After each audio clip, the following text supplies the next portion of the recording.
From hip hop to podcasting, a lot of people have been claiming that industry plants are destroying the things we love, but how? How has the rise of somebody like Ice Spice or Bobby Althoff harmed the hip hop and podcasting world?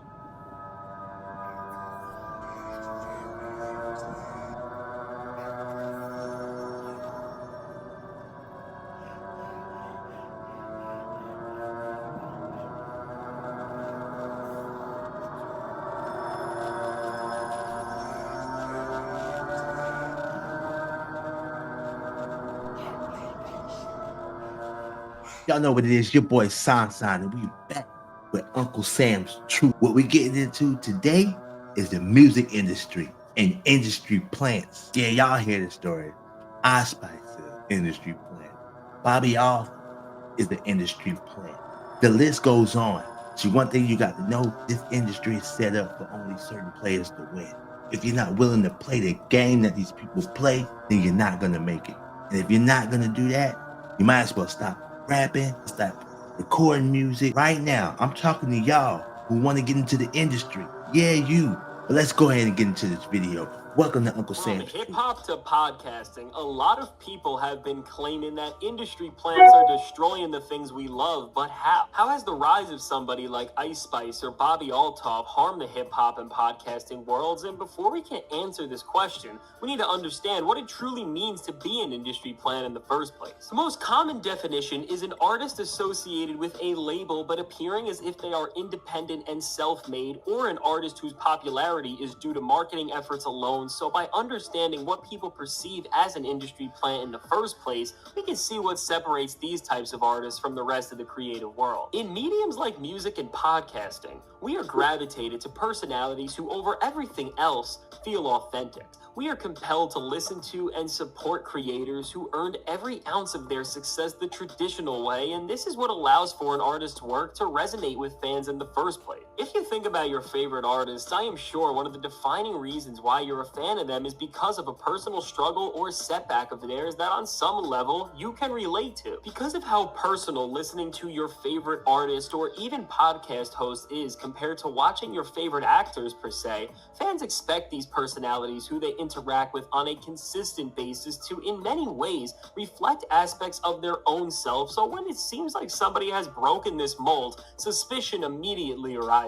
When in what seems like overnight, somebody out of nowhere all of a sudden emerges into what seems like stardom, this often causes individuals to assume that the way somebody like Bobby Althoff got Drake on just the 4th episode of her podcast is because they are being secretly backed by a larger company or organization. Someone coming to the radar of the public eye with such a massive and marketable moment simply seems too convenient to be true, and without people seeing the journey it took to reach these massive moments, what the creator is offering up to us can end up feeling hollow and superficial, and this is where all of the anger and confusion around industry plants roots from. Modern audiences are more captivated than ever by personalities who present to them the idea of a journey that is inspiring, a beginning that started like anybody else's. In hip-hop specifically, we see this all of the time with many of the most popular figures in the genre harping on their rags to riches journeys, and this is so integral to almost every artist's success in the media. As we have seen hip-hop begin to decline commercially this year, losing a lot of the steam it has had for over a decade. The reason for this turning point is because of the shift from buzzing artists once talking about their powerful success stories, and now they're just focusing on superficial highlights, and this problem roots from industry manipulation. It feels like discovering genuine artists has become harder than ever. Meanwhile, if you go to any of the big media outlets, they will convince you that any given new artist that's backed by the industry has already solidified their place in the rap game well before their journey has even started, and this is where the hatred comes from. It really speaks to how labels and corporations do not understand the fundamental nature hip-hop was founded on, is what makes any rapper from Biggie Smalls to Future flexing on listeners so popular is not the fact that they are talking about how lavish their lifestyle is or how much money they have, but it's because of the journey they have depicted from their dark past to their bright futures that makes people love them. It's this musical journey of flipping the odds and overcoming adversity that's so inspiring, and with a lot of industry-backed rappers simply focusing on the shallow perks of a lavish life,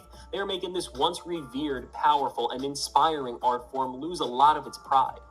Nobody comes from being broke anymore in the rap game. Everybody just pops out with a bunch of money. Pause it right here. I'm gonna go back real quick. right here. That's Rob 49. You see the coat he got on? That's an expensive coat. Y'all know what Rob 49 was doing before he signed his record deal?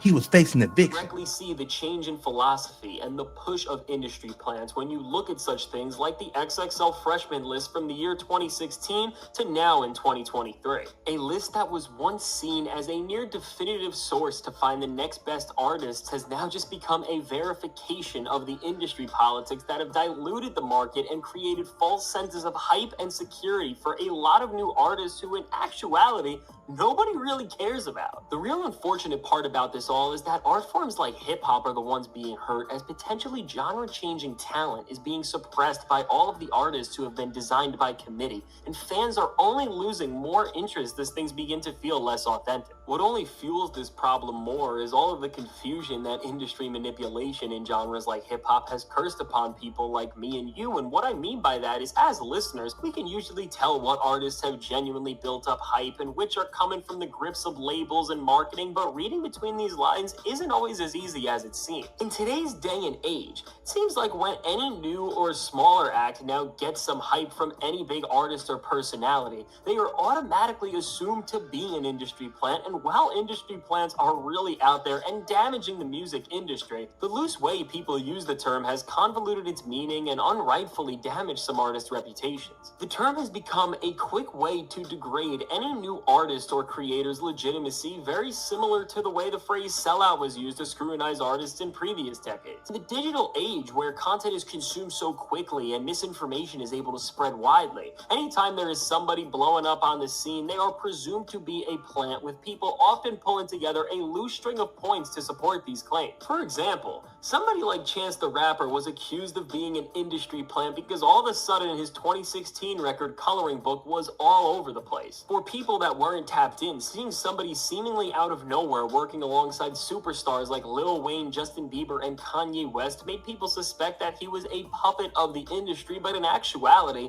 the mainstream audience of people simply did not see the hard work he put in to get to that point. Chance had garnered connections by building up his reputation as an independent titan, and between this and his shared birthplace of Chicago, he was able to find a mentor like the one and only Kanye West, who was organically able to introduce him to big names in the industry. A lot of time with suspected industry plants, there is a journey that many have not seen, so the question on where to draw the line between industry plans versus genuine artists has only become more and more complicated over the years. When you see an artist who is being posted on every major media outlet, featured on all of the big playlists, and already has big name connections, meanwhile the public discourse around them nowhere near represents the volume of buzz they are getting from the media and press, you can start to see that the industry is trying to play a trick on you. Take somebody like Coi Leray, who was featured on the front of big name playlists, performed at big televised award shows, and yet only managed to sell 9,000 copies of her sophomore album first week. When you do some digging,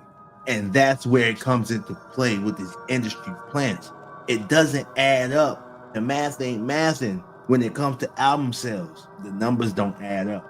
you can easily find out when an artist's fame has been manipulated by the industry and is not truly indicative of what people are actually enjoying and listening to. It's misleading to fans to present these artists as more prominent forces than they already are, and beyond just the fans, it's unfair to the artists themselves, as being manipulated by the industry only causes more confusion and chaos. The thing is, when the industry controls your career, it's great if you have the right marketing, promotion, and strategy behind you. You can end up having a very successful career, but if you end up failing, you are doomed to end up as just another broken experiment of the industries. We saw the ramifications of this around the late 2010s, where every label and entity was trying to create their own version of a Lil Pump type rapper and capitalize off of his style and success, and the more they pushed these types of artists on us, the less interested people became in them as a whole. It's this practice from the industry that is dangerous, as aside from deceiving fans, it ends up leaving a lot of artists without a job or chance to redefine themselves when it is all said and done with them, as they were never seen as anything else more than a caricature of another artist, and we have seen this over and over again from this point.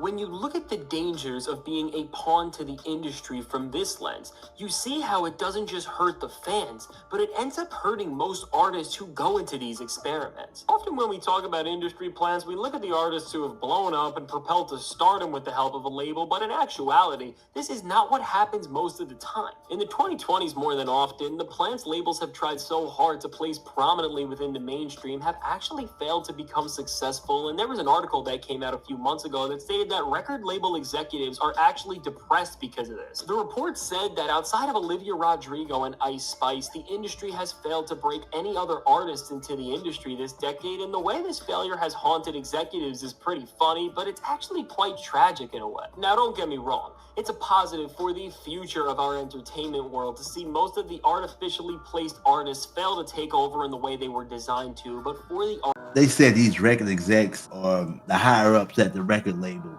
were depressed. Depressed? I forgot how much they made last year, but it was in the high billions. Depressed?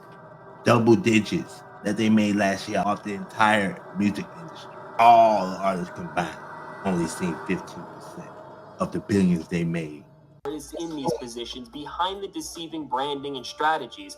The label's greed and misguidance over their careers forced them to be something that they didn't want to be, and most of the time this ends up destroying careers. While it's easy to attack a suspected industry plant, we have to remember, most of these people all worked tirelessly to get noticed by someone in the first place who ended up signing them. Before any of these people became a pawn of the industry, they were signed because there was some bit of potential that they were showing, and for most artists grinding, trying to live out their dreams, when you see a mega corporation offer you a contract that is promised to change your life, you are almost always going to take it until you realize that you have gotten into a bad deal that has forever plagued your career. This is where the conversation around the modern industry plant gets more complicated, because for every artist who breaks through, there are hundreds more who become failed experiments that end up rotting away on these labels' rosters, and this poses the question. When you see artificial growth from artists and creators, and you see their power derived from a big company, do we blame artists themselves or the machines that have told them that signing over their talents to these people is the right thing to do in the first place? So overall, despite industry plants diluting the music industry, losing labels money, and destroying artists' careers both intentionally and unintentionally,